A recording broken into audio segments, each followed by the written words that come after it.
Hey everyone. So today I have brought a very interesting topic in the QA world. You might be knowing this mobile automation is always annoying. So we have used WebDriver PD, we have used Appium. So these are the most popular tools so far we have used to do the mobile automation. And after that, we didn't get any kind of new research on this area. So I was surfing through internet and this thing took my eyes, mobile, right? So few of the development community has came up with this solution where they are claiming that with this now you can through MCP do the automation and then you can talk to the app and then you can grab the locators and you can perform the action just similar to how you can do for Playwright. So in Playwright also you have things like get by role, get by text, such kind of locator strategy to locate the element. Exactly taking the same concept. Here they have applied it for the mobile, and with the help of this tool or framework, you can do automation of Android and iOS app. So today we are going to have a look onto this, whether it is a fail, whether it is a pass, whether it's still a hype, we will see. And practically we will try to see whether it is working or not. So I will ensure that at the end of the video, you will get to know whether it is again a marketing gimmick or it is really worth it to try and try in your company and see if it is really working. Because most of the company right now, they are using APM as far as I know for mobile automation, but that is the only good option available in the market. But if this works perfect, I think this could be a game changer, and most of the company may be moving towards mobile, right? Whoever are currently in Playwright. So, and if they have, for example, if a company is doing automation for Flipkart, they will be having iOS app. Definitely, they will be having Android app, and since most of the company are using TypeScript and JavaScript, so definitely they will look for some option which is more convenient to use and they are more similar to Playwright so that they can just do a plug and play to their existing framework. I believe mobile right is the right option to do that. So let's have a look and see what feature it provides us. So uh, one thing is it is cross-platform. That means it supports both iOS and Android app, and you can through your LLM, maybe you, through your GitHub Copilot, you can write your script just like Playwright script. You can generate, and it will mostly work. Same way you can do it for mobile, right? For mobile application, and it does have auto wait mechanism just like how we have for Playwright. And you do have semantic locator like get by role, get by label, get by text, so that it becomes very similar to how you have done automation in the Playwright. And this is a quick comparison. You can pause this video and have a look. And now, since this is developed for JavaScript or TypeScript, so since that's why we will be installing Node.js in order to make it work similar to Playwright TypeScript. And you should have Node.js, you should have Git, you should have a VS Code, you should have a GitHub Copilot. It's good if you have a paid version, and then you will be needing Android Studio for Emulator. And these are the steps you need to follow. You open the VS Code, just write npm init mobile write. Then you create a folder, and then you write npx mobile write doctor. What this doctor will do, it will see what things are available, what are not. It will give you suggestion along with the steps what you need to perform. So once you perform all those steps, write npx mobile install. So this will install mobile write into your system, and finally. Once you have your test, you can run npx mobile write test. And also you need to configure, have this file inside your framework where you can add details like, hey, this is my device name, Android or iOS, this is my platform, this is the emulator detail, and the APK file detail. So every APK has an app ID. So that ID, we have to put it here. So that's all the setup details we need to do. And once we are done with that, you need to have Android Studio so that you can run the emulator. So these are the steps to have your Android Studio. You need to run the installer. This is how you do a SDK setup. So just you can freeze the screen, follow the steps. I will not go through it thoroughly because these are just the steps you need to follow and do it so that you can have your emulator setup. And then these are the recommended setup from my side. Like you can have Pixel 7 emulator, you can have API 33, Android 13 and above, and then it should have Google API. Recommended RAM is 2 MB and storage should be 4 MB. So that is how the emulator should be to make a successful smooth run. And these are the following commands. In the right side, you will be needing to know the available device once your emulator starts. Now, you have to do a MCP setup also so that you can talk to your mobile device app. So for that, these are the steps. So you need to do npm install -g at the rate mobile next -mobile MCP, and then you need to configure your server here under .vs code folder. I will show you live when once we are inside VS Code. I will suggest you to have Sonnet 4.6. I have seen it is giving a decent accurate output, and then later on you can give your prompt and we can see whether it is using mobile MCP, whether it is grabbing the right locator, whether it is writing the right script for us, that we will see whether we can achieve that or not. And finally, this is how I will give now, going to give you a live demo. And the script will be somewhat look like this. And okay, so let's give it a shot. Let's try to build it. But before that, let me share you few things. So this is their GitHub repo, and they are telling it is open source, so you don't need to pay for it. That is a good thing. And they have pinned mobile MCP, mobile CLI, and Mobilewright. So this is the one we have installed. This is the MCP which we will be using. So if you really want to go on detail, you can go to this page. I will share you the this PPT with you. It has all the detail. They have also mentioned what package they have. They have mentioned the API reference. They have told this is how the locator strategy you can follow. So you can go through this because there is a very big documentation. So I won't be going so deep inside that. Otherwise, this video will be so long. So without wasting much time, now if you see to the MCP setup, this is the folder where I have added mobile MCP so that it recognize it, and with the help of that, it talks to the Android emulator where we have installed our app. And then I have created a folder mobile. I had few APKs. Those APK I will be using for today's demo. And the folder structure, somewhat it should look like this. Like we have a test folder and then screens and then locator. So this is our screen, or you can call it pages also, where so that it whatever things it produce, it follows the page object model. That is what I wanted. And this kind of locator, it has to generate. So now that is what we wanted. And I already have my emulator here. And this is the app we will be automating. There are few steps before this video. When I was creating, I had already tried it, and successfully I was able to create that. That is what you can see in my screen. But in front of you, let me show you that, and let me just see one of the scenario by seeing the app what we can automate. So maybe we can do an automation where we can verify whether this account exists or not.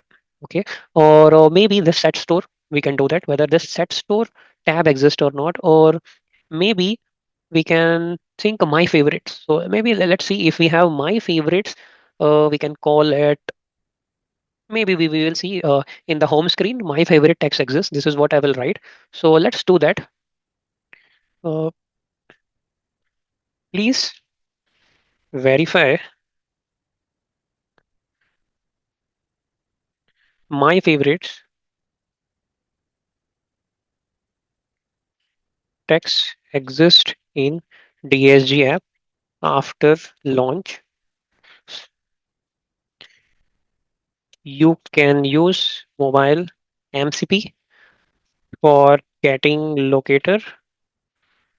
Once you are done with automation, please run the script.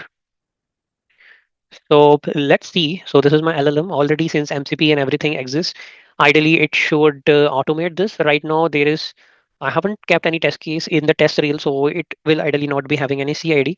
Now let's see that what it does. I've simply put a very lame command. Whether if I have to do it manually, definitely see I need to go to Android Studio, open the inspector, check the locator, and then manually I have to figure out the locator. Then manually I have to go to home locator. Here I need to add locator. Then I need to create a page method, and then I need to add a test here. uh, this is how generally I would have done it. But since now we have mobile, right, and it has mobile MCP, and we can do automation now with simply few prompts. Let's see if it is really able to do that. Even I have, if you see, I have used one of the ready-made agents. So this agent, there are many agents I create, and this is the agent I had created to do the mobile right automation, just to give it a better instruction so that it follows some rules. Like, hey, you have to create test file here only, you have to create screen file inside this folder. So like this, there are some instructor, and it, so it has some phases like, hey, you need to see, you don't need to create anything which already exists. So like that prompts we have given inside the agents. Maybe in new video in future I can help you on how you can create agent inside VS Code, and you can make it run instead of simply using the agent mode. You can create your own agent, and then so that it follows some pattern. So now I think it has started mobile MCP, if you can see, and now it will try to interact with this app so that it gets the locator of my favorites. So let's see how it will recognize it. And currently it is in discover device and launch DSG app phase. And I know this video could become longer, so if you want to watch it in 2x this part, you can watch. And right now Sonnet is taking screenshot just to understand where exactly we are in this app. And if you see, it is let me show the screenshot, and you see it has taken this screenshot. It means it is able to talk to my device, which is really, really great. Now it is taking care of everything. See, now I thought we can only do it with browsers, and there with Playwright MCP, it talks and then it grabs the locator, and then finally you don't need to even worry about locator. We used to use selector hubs, inspect tool to get the locator. It was again a painful task only. But now you don't need to do it. Your LLM will take the complete tree of your locator in the backend. It is having its own mechanism to figure it out. And if I'm not wrong, see, it has already identified that hey, my favorite is clearly visible on home screen. Let me dump the accessibility tree to the confirm the exact selector. So if you see, it's able to even identify, and it has already see it has used screen.get by text. And let me see what changes it has done. So if you see, it has created my favorite page method. It has created test here for my favorite text is visible. And I think it already had locator, hence it didn't create it because yeah, it already had it because when I had run it first time, I had asked it to locate all the element and add it here. So that's why it didn't regenerate. So if you see LLMs are that smart now, no more duplicate codes. And now it is trying to run the test case and there is some problem, I think. Let's see. Let's okay. Let's see if it is going to run it or not. So we have our script ready, and you might have seen it hardly took 5 minutes to perform this. Now let me allow it, and let's see if it runs this test case or not. Okay. So now it has closed the app, and the script has started running. And maybe I think app is crashed, so it is now trying to relaunch. And okay, the app is now launched. And the test case are little simple because once app is launched, I have told it is you verify shop tab or hot deals tab or verify the account tab, my favorite. So it will verify that. So you won't see some actions being performed because it is just verifying whether those tab exist. And if you see, the test is running and I'm not seeing any such failures issue. I've already tried this scenario and it worked.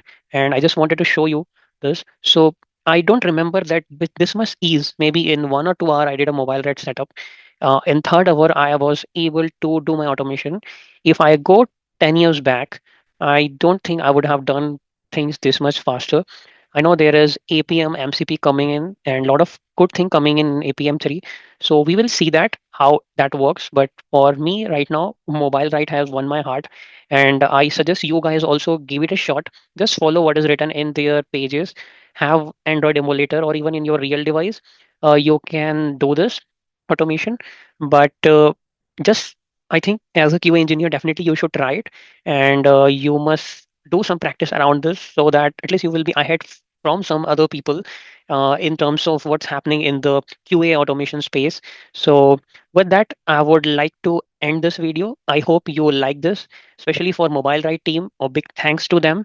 You can just go to LinkedIn and search for Mobile Next. You will see their founders. They have done a good amount of hard work, and if this going to succeed, I think for next 5, 6, 7 years, people will slowly start moving from APM to mobile, right? That is what I think. I could be wrong, but seeing the performance, seeing its compatibility, seeing the ease of use, I think definitely that may happen. So that's why I thought of sharing this to all of you. So that's pretty much from my side. Thank you all. Bye. Take care.